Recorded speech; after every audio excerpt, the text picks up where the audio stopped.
I've got to get this pivot running again today, or I risk significant loss to our corn crop out here. So let's get going. All right, so first things first, I came in and grabbed the welder. We got the welder hooked up, and I just have been pulling this trash and stuff out of here. That way we can go ahead and just pull the welder out there, because I've got to get this fixed right now. We also have to make a couple repairs to the pivot and do a couple other things to the pivot to make sure it's good to go. And then we've got to send water to it and get it going as fast as possible, because the corn's been without water for a few days and it's already suffering, and we can't have it suffering. So I'm out here.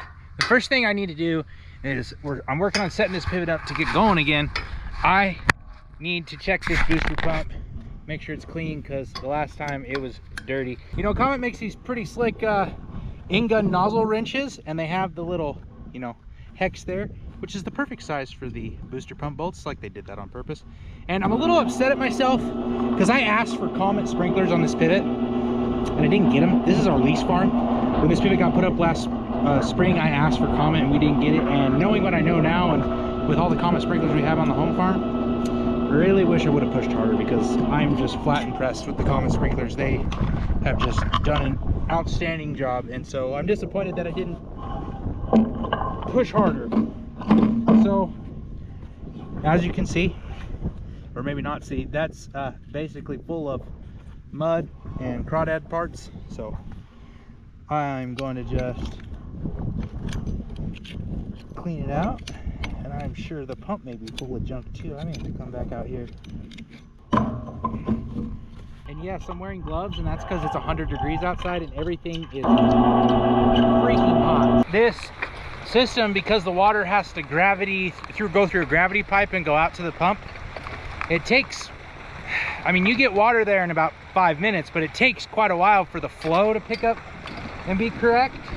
So I'm gonna go ahead and start sending water that way, and hopefully by the time we get the pump station fixed up and the pivot fixed up with the repair we have to make on it, the flow's good enough that it'll be halfway decent to pump the right amount of water. So another thing that I'm not a huge fan of, plastic goosenecks. Like, I just don't get it. Like, I mean, I get it, less money, they're plastic instead of metal, less weight, all those kind of things, but I don't like them because they're not very tough, and stuff like this happens where they break off. So then you have to crawl up here and fix them, which luckily it looks like this one's going to be somewhat simple to repair. But either way, especially with like this pivot where it's used, the pipe is used, that means the threads are used, in turn the usually not going to be perfect, but no matter, at least it's an easy fix. And at this particular sprinkler, we will never have that issue again. I'm going to switch sides. And like you see, the threads on that thing just tore right off. Alrighty, just like that. It's one more thing knocked off the list. Pump station. I don't know if you can tell, but I'd like to upgrade it. But over here, there's going to be an IBC tote with a living water bioreactor, and I need to have a port to inject with. So I'm going to go ahead and put that right there. Got her marked out. There we go. I'm not gonna be able to get that, but it'll be okay. Here we go, 1 rod of 6010, because real men weld with 6010, 7018 never got anybody in the Hall of Fame, okay? Just know that. 1 rod, let's see if we can get this done with 1 rod. My fit up is not very good, but it'll work. 1 rod, got her did. Not very pretty. Fit up, always, better fit up always equals better weld, and sometimes when you're just farming it, like, that's fine, it's not gonna leak. Hopefully. But now, kill the welder, let's start our pump. I don't like the sound of that at all, because I think that pump's plugged. Oh. It may start pumping. I'll let you know. And then we got sprinklers clean. See all this air coming out? It's coming out of the feed pipe. That's part of the problem with this system. It gets airlocked. You got to get all the air out of it. Kind of a pain. It is. It's a pain in the butt. And they're like, oh, just put a vent in and it'd be a lot better. It would be a lot better. It's still barely, with the air out of it after it's ran for even a couple weeks, it barely has enough water to feed this pivot. We have more water that we own that we could pump, It's just that because the pump's out here and we have to get it through this pipe to go out here, and because the system was designed cheaply and not, well, really not correctly, you have to deal with this kind of stuff. It really sucks.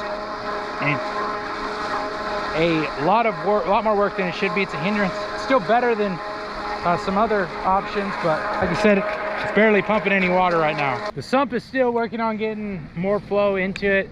I will have to check the top on our way out just to make sure, but we do have pretty good pressure in the pivot. Our end gun's working. We do have some sprinklers that are plugged down at the end. We're gonna go take care of that. And I went ahead and got all these first couple towers unplugged, but it's looking better so far. I also set the pivot to a slower speed so that it puts on a little bit heavier dose of water, try and get some water back in this ground. And then we're gonna get the living water bioreactor set up and installed here shortly. Well, it is several hours later, approximately 24 actually, and I finally got water somewhat situated so that I can work on this cultivator. Now, if you don't know, cultivator goes in between the rows and helps eliminate weeds or give us some kind of weed control in organic farming. So it's pretty important for us to do it on time, which we're not. We're a little behind, but that's beside the point. We still got to do it. This cultivator, I don't know if you noticed, but this thing is a little wonkered that way. And basically it means that it doesn't work right, and it knocks over corn. And if you knock over the corn, you don't get paid for it. So we need to fix that somehow. The whole thing is tweaked. So let me go grab some tools. Say hello to tools. Thanks to the guy that bought our silage. Dairy guy. Yeah, we're gonna use this. He said we could. I did ask, not specifically to work on a cultivator, but I think he'll be okay with it. So I'm gonna hook a chain up to this and pull back a little bit, and hopefully we straighten it out. I have little faith in this working, but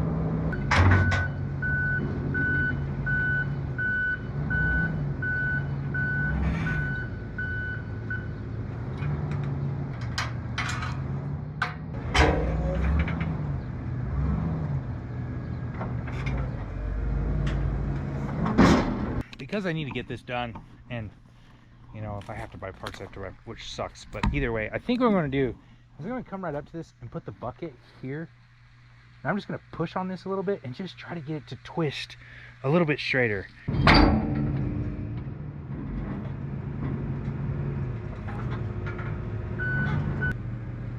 And I know this is cockeyed, but I can loosen these up and get this straight again, figure this out. But we can see this parallel arm still twisted to the side, so I can push it some more.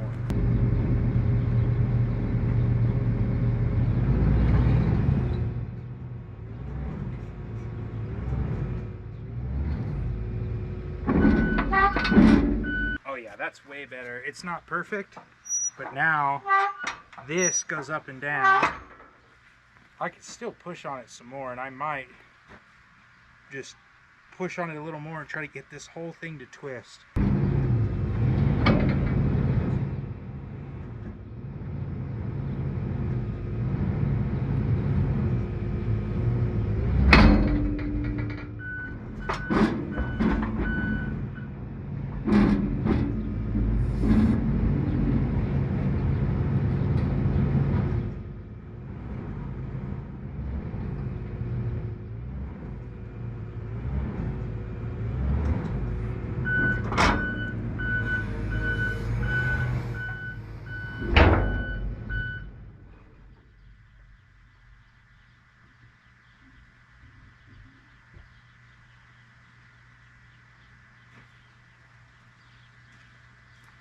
Alright, I think that's what we're going to get. We'll have to loosen these and get this back centered so we can center this point here, because it's still not perfectly straight up and down. So, but if I can center it, if I can center this one to this one, it should work. Alright, we have, I had to take the gauge wheel adjuster. I had to cut it out because there's a set screw and a piece of poly in there that's supposed to hold the set screw in place. Well, the set screw broke off, and I could not, or the adjustment screw broke off. I couldn't get the set screw out to get the poly out, so I just had to ended up cutting the threaded rod. So I'm going to try to wrestle this row unit into place, get it bolted into place, and then we can start bolting the rest of the stuff off, gauge wheel arm, all that stuff. Oh, I do need to slide the gauge wheel arm on the row unit, otherwise you won't get it on. All right, I made some slight design modifications.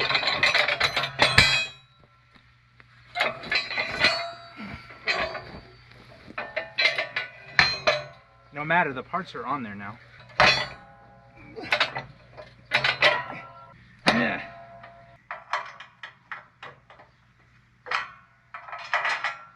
Holy crap, we actually got a bolt lined up.